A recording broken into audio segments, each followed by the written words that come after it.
Hey guys, welcome back to my channel. If you're new here, my name is Harriet, and if you're not, thank you for riding with me because it's been a while. But welcome back though. Welcome back. As you guys can see, I'm sitting down today. I like sitting down and talking. Actually, I think I prefer that to more like vlogging, lifestyle content. Like I want to sit down and give the people what they want. Today, I want to talk about journaling. Guys, I'm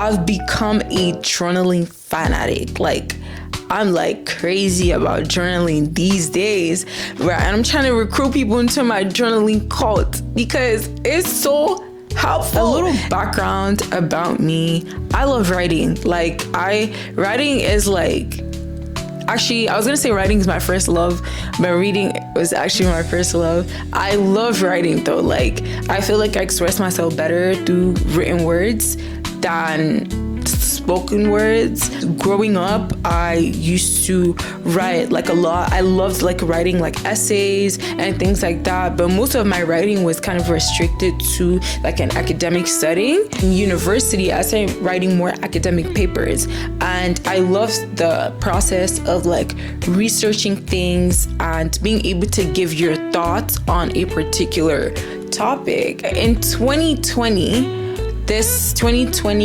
around like May, I would say April, May, that was when I decided to give my life to Christ. You would think this is unrelated, but it's not, because that's actually when I started journaling. It was more so like a Bible journal, things like that. When I have dreams, I write it down. What do I feel like God is telling me, or like how do I want to grow spiritually? This was like COVID as well, and like I didn't really have like a church community. I have a church home, so I was always frustrated, like, oh my gosh, like am I growing properly? Like, oh, I want to do other things that I see people do, like when you watch like, I don't know, like online church and stuff like that, or like even just Christian content creators. I was like, I want to be like them. Like, I want to love God like them. I want to do this. I want to, be on fire for God and all that. I used to rant about being spiritually, like wanting to be spiritually mature in my journals, right? So that's kind of how I started. Writing more like personal stuff, but over time it kind of grew into me just talking about like my day, or things that bothered me, or things that I like. Recently, I feel like I have unlocked a new era of journaling. I've unlocked a new like skill. I'm not just writing anymore, but I'm seeing how like writing has actually helped me to kind of process my emotions better, and I guess just get the things out from my head onto a book. This is my journal. It's very like velvety, it has like a nice feeling to it, and it has this like little bookmark thing. I love it. It's actually like handmade from India. I was like, yo, support local for wait, I shouldn't say that. Is that local? Support like, handmade businesses, I guess that's what I'm trying to say. I get a new journal every year. So this is my 2026 journal. The reason why I separate it in that way is just so like if I have to reference something, it's easier for me to find. I think that's kind of self-explanatory. I didn't just want to write just to like get stuff off of my chest. I was very intentional, or I am very intentional with trying to interact with the text. And what that means is like when I'm writing, I'm not just writing to write or to say what happened or to say how I feel. It's like, well, why do I feel how I feel? I also try not to write like fast. I don't even know if that like makes sense, but writing kind of slowly and intentionally makes it easier for me to kind of process what I'm writing. There's a couple of ways that I journal. I do my journaling, and you can too. The first way that I try to journal, like sometimes when I don't have anything to write, is to journal about my day. So if I went out, I talk about it, or if I'm at home, I just talk about kind of what I did or how I'm feeling today.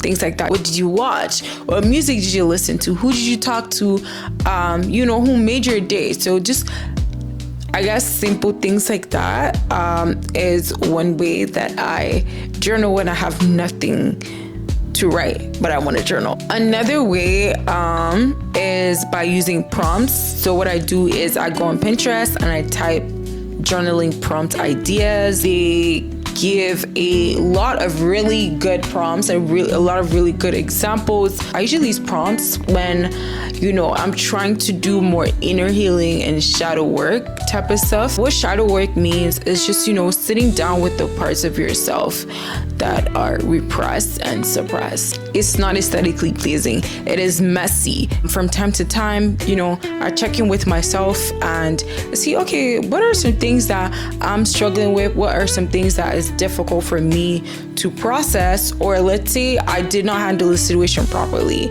And I'm like, okay, how could I have done better? And I find the root cause. One last thing, hopefully this is the last one, that I use is making lists. So it could be any type of list. Brain dumps, if I'm thinking about a lot of things and I just want to get stuff out on paper just so I don't crash. Because it's a lot when it's just all in your head. And so I just write down every single thing I'm thinking about. I usually write them into a list and then I organize it according to categories, priority, whatever. Another kind of list I do, this is actually new, is doing ins and outs. And I try to do this more on a weekly basis. What are some things that I want to keep in during this week and what some things I want to keep out. So for example, I want to watch more movies. Actually, I don't want to watch more movies. I want to read more books this week. So that's an in, and out would be I want to have less screen time. So if that means me having to replace watching YouTube with reading a book, I would do that because, that's on my in and out list. I found that it's been really helpful because it gives me kind of a focus on what I want to do in the week. I'm not gonna lie, I've really loved journaling these days. It's almost a happy place for me. And now I'm trying to take it to the next level by just trying to create a ritual and experience around it. So usually I journal in my room, but I want to journal more outside at cafes or on a walk, and I just stop and write, try to create an experience around it, romanticize my life. You really have to romanticize the experience to get the most out of it. One thing you guys don't know about me, I'm very aesthetically inclined. If something does not look good, I just would not engage in it. Functionality is important, yes, but also the form is important, okay? And when it came to picking out a journal, I had to find the one that was really pretty. Another thing too is pens. I want a nice little cute pen that I can journal with, because again, if the pen is not nice, if it doesn't look nice and if the tip of the pen is not nice, it doesn't make me write nicely, it just ruins the experience, really. It does. But yeah, journaling is something that I have been engaging with more in recent times, and it's been really helpful for me, and I'm putting everybody on. This is also a way for you to keep an archive of your life, in written form. You won't always be able to record every single thing that happens in your life, but what you can do is to write it down, okay? And then when you go back, you see, oh, this is who I was in 2026. This is who I was in 2024. And you can even see how your thought patterns have changed, or the people that you've met along the way and things like that. I really love going back to read my journals because it just makes me wow, I've come a long way for real. But yeah, I hope this video was informative.